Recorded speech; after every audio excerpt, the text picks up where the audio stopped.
ایک دن ایک مسجد میں غمگین حالت میں سوئے. ظہر کا وقت تھا, نماز پڑھ کر کے آپ آرام کر رہے ہیں, اور جیسی آنکھ بند ہوئی سرور کائنات صلی اللہ علیہ وسلم تشریف لائے. پوچھا عبد القادر کیوں غمگین ہے میرے بیٹے؟ کہا کہ یا رسول اللہ صلی اللہ علیہ وسلم زبان میری اجمی ہے, فارسی, میں عربیوں کے بیچ بیٹھا ہوں, اصلاح کرنے کی کوشش کرتا ہوں, لیکن مجھے یہ اجمی سمجھیں گے. اللہ کے نبی صلی اللہ علیہ وسلم نے فرمایا تو اپنا منہ کھول. آپ نے منہ کھولا, حضور پاک نے اپنا لعاب پاک ڈالا, دوسری بار ڈالا, تیسری بار ڈالا, چوتھی بار ڈالا, پانچویں, چھٹی, 7 مرتبہ حضور پاک نے اپنا لعاب پاک دیا اور کہا عبد القادر اب اٹھ اور بیان کرو. فرماتے ہیں ویڈیو کو لائک کریں, چینل کو سبسکرائب کریں ہماری لیٹسٹ ویڈیو دیکھنے کے لیے. عزیزان گرامی وقار, سرکار بغداد ان کی کرامات اپنی جگہ پر, لیکن ان کی زندگی کے کچھ اہم گوشے میں لے کر آج حاضر ہوں. آج ہمارے حالات کے اعتبار سے بھی ضرورت ہے اس کی. جب آپ پروان چڑھتے رہے اپنی ماں کی گود میں, بہت جلدی آپ کے والد گرامی کا انتقال ہو گیا. آپ سے خود پوچھا گیا تھا غوث پاک سے, آپ کی جوانی میں یا جب آپ کا شہرہ بغداد میں بہت ہو گیا تب پوچھا گیا تھا آپ کو اپنے ولی ہونے کا احساس کب ہوا؟ غوث پاک سے ہی پوچھا گیا تھا آپ کو کب پتا چلا اللہ نے آپ کو ولایت کا یہ مقام عطا کیا؟ آپ فرماتے ہیں جب میں 10 سال کا تھا, مدرسے جاتا تھا تو غیب سے ایک آواز آتی تھی, افصحوا فی المجالس لولی اللہ. غیب سے آواز آتی تھی اے لوگوں مجلس میں جگہ چھوڑ دو, اللہ کا ولی آ رہا ہے. یہ آواز صرف میں نہیں, میرے استاد بھی سنتے, وہاں بیٹھے شاگرد بھی سنتے, اور سب کھڑے ہوتے تھے, جگہ دیتے تھے. غوث پاک فرماتے ہیں جب ہر بار مجھے یہ آواز آنے لگی تب مجھے احساس ہوا کہ اللہ تعالیٰ نے مجھے ولایت کا تاج پہنایا ہے.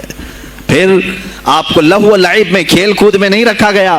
فرماتے ہیں ایک بار میں صرف ایک گائے کی پونچھ پکڑنے کی کوشش کر رہا تھا, گائے پلٹ گئی, فصیح عربی میں کہنے لگی الہذا خلقت ام بہذا امرت یا عبد القادر, اے عبد القادر کیا تجھے اسی کام کے لیے پیدا کیا گیا یا تجھے اللہ نے اس کام کا حکم دیا کہ میری پونچھ پکڑے؟ غوث پاک فرماتے ہیں میں چونک گیا کہ یہ ایک جانور مجھ سے عربی میں بات کر رہا ہے. اور اس کے بعد وہ گائے خود کہنے لگی اے عبد القادر تجھے اللہ نے اپنی مخلوق کے لیے بنایا ہے, اپنے بندوں کو راہ راست پر لانے کے لیے. غوث پاک فرماتے ہیں اس کے بعد زندگی میں کبھی کھیل کود کی خواہش بھی نہیں آئی, کھیل کود کی خواہش بھی نہیں آئی, کبھی تصور بھی نہیں کیا. اور جب آپ جیلان سے نکل کر بغداد آئے, بغداد کے جو حالات تھے وہ آپ نے بہت قریب سے مشاہدہ کیا. میرے عزیزو آج کے جو حالات ہیں نا, آج کے جو حالات میں نے پڑھا اس سے بھی زیادہ ڈینجر حالات اس زمانے کے تھے. آج لوگ حالات کی شکایت کرتے ہیں, بہت سارے علماء مولانا ہم سے کہتے ہیں حالات اب صحیح نہیں ہیں, ویسے نہیں ہے پہلے. میں تمہیں غوث پاک کے حالات بتاتا ہوں, اس وقت سیاسی حالات کیا تھے. اس وقت سیاسی حالات اتنے خطرناک ہو چکے تھے, بغداد میں شیعوں نے اپنا گڑھ جمایا تھا, یہاں تک کہ ہر عالم پر, ہر وائز پر, ہر امام مسجد پر پابندی تھی. سیدنا ابو بکر صدیق اور حضرت عمر کا کوئی نام نہیں لے سکتا تھا, کوڑے مارے جاتے تھے. شیخین کا اگر کسی نے نام لے لیا کسی عالم نے, کوڑے مارے جاتے تھے. خلیفہ واثق باللہ تک یہ تاریخ چلی بغداد میں, اور سلطنتیں ٹوٹ چکی تھیں. سیاسی حالات اس قدر خراب ہو چکے تھے, چھوٹی چھوٹی ٹکڑیوں میں بٹ چکے تھے مسلمان. مصر کی طرف دیکھیں تو فاطمی حکومت قائم ہو گئی تھی, وہ اپنے آپ کو فاطمی کہہ رہے تھے. بغداد میں عباسی خاندان حکومت کر رہا تھا, اور وہ بھی سمٹ کر کے صرف بغداد کے اطراف رہ گئی بس. پھر ترکی کی طرف دیکھیں تو سلجوکی خاندان تھا, ایک ایک ٹکڑا حکومت کر رہا تھا, اور یہی آپس میں دست بگریباں تھے, ایک دوسرے سے لڑ رہے تھے. اور پھر پلس اس پر ایسا کہ بازنطینی جو عیسائی تھے, صلیبی تھے, ان سلطنتوں کو آپس میں لڑا کر کے اس قدر شدت پیدا کر چکے تھے کہ بغداد والا مصر نہیں جا سکے, مصر والا ترکی نہ آ سکے. پھر ادھر بخارا, سمرقند, نیشاپور, یہ جو رشیا میں ہیں آج, ازبکستان وغیرہ میں, یہاں الگ ایک سلطنت قائم تھی, اور ہند میں الگ کفرستان تھا. بغداد علمی مرکز تھا, کوفہ اور بصرہ علم کے مرکز تھے. آپسی رنجشوں کی وجہ سے بادشاہوں کی طلبہ ایک جگہ سے دوسری جگہ کا سفر نہیں کر سکتے تھے. بغداد کے سارے مدرسے بند پڑے ہوئے تھے, کیونکہ طلبہ آ نہیں سکتے. کہاں سے آئے تم؟ مصر سے آئے, واپس جاؤ. اس سلطنت میں کیا کر رہے ہو؟ اس طرح کی سختیاں، یہاں تک کہ یہی زمانہ ہے جب حسن بن صباح نام کا ایک ایسا منافق جس نے اس زمانے کے بادشاہوں کو خرید لیا اور کچھ لوگوں کو نشے کا خوگر بنایا. حشیشین وغیرہ آپ نے سنا ہو، صلاح الدین ایوبی کا زمانہ ہے یہ. غوث پاک سے صرف 4 سال بعد صلاح الدین ایوبی آئے، صرف 4 سال بعد. اس زمانے میں حسن بن صباح نے ہزاروں نوجوانوں کو نشے کا عادی بنا دیا تھا، ہزاروں نوجوان. اور کیسا نشہ، کوکین، افیون وغیرہ سب تو لے کر کے تو لوگ ہوش میں آ جاتے ہیں. وہ ایسا تھا کہ اس نے جو نشہ دکھایا تھا، ایک چھوٹے سے کمرے میں ان کو رکھتا اور انہیں بتاتا کہ یہ درخت ہیں، یہ نہر ہے، یہ محل ہے، یہ حور ہے، تو اسے وہ جنت ہی سمجھتے تھے. اور پھر اس کمرے سے باہر نکالتا اس کو، تڑپ تڑپ کے آدمی مر جاتا کہ مجھے میری جنت میں واپس کرو. وہ جنت نہیں، کمرہ ہوتا تھا، لیکن نشہ اسے ایسا کرایا جاتا تھا کہ اس کمرے کو وہ جنت سمجھنے لگتا تھا. اور ان نوجوانوں سے کیا کرایا جاتا تھا؟ ان کو نشے کا عادی بنا کر کے باہر نکالا جاتا، انہیں ٹارگٹ دیا جاتا، فلاں مجلس میں جاؤ، فلاں خلیفہ کو قتل کرو، فلاں وزیر کو مارو، فلاں سپاہیوں کو مارو، فلاں عالم دین کا قتل کرو. اور وہ اپنا ٹارگٹ پورا کر کے آتے اس لیے کہ انہیں نشہ چاہیے تھا. وہ 1 دن 2 دن سے زیادہ اس نشے کے بغیر رہ نہیں پاتے ہیں. وہ اپنا ٹارگٹ کرنے کے لیے اپنی جان بھی جوخم میں ڈالتے ہیں. اس طرح کے کئی حملے خلفاء پر کرائے حسن بن صباح نے. اور جانتے ہیں، میں نے آج تاریخ دیکھی، حسن بن صباح نے علماء اہل سنت کو اس زمانے کے 40,000 علماء کو قتل کرایا. یہ وہ زمانہ تھا جب بغداد کا حال یہ تھا کہ نشہ زیادہ ہو چکا تھا، علم دین کے مراکز بند ہو رہے تھے اور علماء بولنے میں ہچکچا رہے تھے، ڈر رہے تھے. اور سلطنتیں آپس میں ایک دوسرے سے ٹکرا رہی تھیں. جو خلیفہ بیٹھتا وہ نہایت عیاش قسم کا خلیفہ آتا تھا. اکثر خلیفہ عیاش آئے، ان کے حریم میں، ان کے حرم خانے میں، یعنی ان کے محل میں 40 عورتیں ہوا کرتی تھیں جن کے ساتھ وہ وطی کرتے، جمع کرتے. جبکہ مسلمان خلیفہ ایک بادشاہ کے لیے چاہے کوئی بھی ہو 4 سے زیادہ کی اجازت ہے. 40 کنیزاؤں کے ساتھ وہ زندگی گزار رہے ہوتے. اس میں عیسائی بھی ہوتی، یہودی بھی ہوتی، سب قسم کی ہوتی. یہ خلفاء کا حال تھا. تم کیا کہہ رہے ہو ہمارے زمانے کو؟ ارے حالات برے ہیں، حالات برے ہیں. ابھی اور میں بتاؤں کتنے برے حالات اس زمانے میں تھے. علماء کو کوڑے مارے جاتے تھے اگر بولے. ارے شیخین کا نام لینے پر پابندی بغداد میں لگ گئی ہو، اس سے بڑا اور ظلم کیا ہو سکتا ہے؟ سیدنا ابو بکر صدیق، حضرت عمر کا نام لینے پر کوڑے مارنے لگائے جاتے.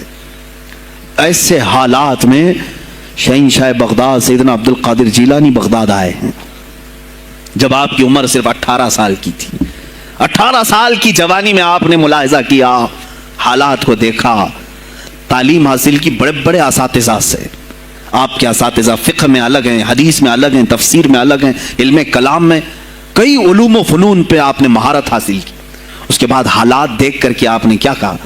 یہ اب یہاں سے میں ہر ایک عالم دین کے لیے بشمول من میرے لیے نصیحت سمجھتا ہوں، غور سے سن لیں. غوث پاک رضی اللہ تعالیٰ عنہ کی زندگی میں ایک موڑ ایسا آیا، اور شاید میں نے بھی کبھی کئی مرتبہ اس طرح سوچا ہے، میں کمپیئر نہیں کر رہا ہوں، لیکن سنیں. حالات کو دیکھ کر کے غوث پاک نے جنگل کا رخ اختیار کر لیا. کیا لینا دینا ہے اس دنیا سے؟ اور آپ خود فرماتے ہیں کہ میرے دل میں یہ ارادہ تھا، میرا ارادہ ہوا جنگل میں ایسی جگہ رہوں کہ نہ مجھے مخلوق دیکھے اور نہ میں مخلوق کو دیکھوں. عبادت میں ایسے مصروف ہو جاؤں. جنگلوں میں آپ عبادت کرتے رہے، لیکن فرماتے ہیں مجھے غیب سے آواز آئی اللہ رب العزت کی طرف سے، کہا اے بندے قادر، آپ کا نام ہی عبد القادر ہے، اے قادر کے بندے، تجھے اللہ نے جنگلوں کے لیے نہیں بنایا، امت مصطفیٰ کی رہنمائی کر، خلق خدا تجھ سے نفع حاصل کرے، واپس آ جا. غوث پاک فرماتے ہیں میرا ارادہ تو تھا کہ میں اپنی زندگی اللہ کی یاد میں فنا کر دوں، لیکن میں شہر صرف اس لیے واپس آیا کہ جنگل میں صرف میری اصلاح ہو سکتی ہے، شہر میں پوری امت کی اصلاح ہو سکتی ہے. علماء کے لیے یہی آج نصیحت ہے. تم چاہے تو گدی نشین بن جاؤ، سجادہ نشین بن جاؤ، جھولی نشین بن جاؤ، جنگل نشین بن جاؤ. ہو سکتا ہے تمہارے اپنے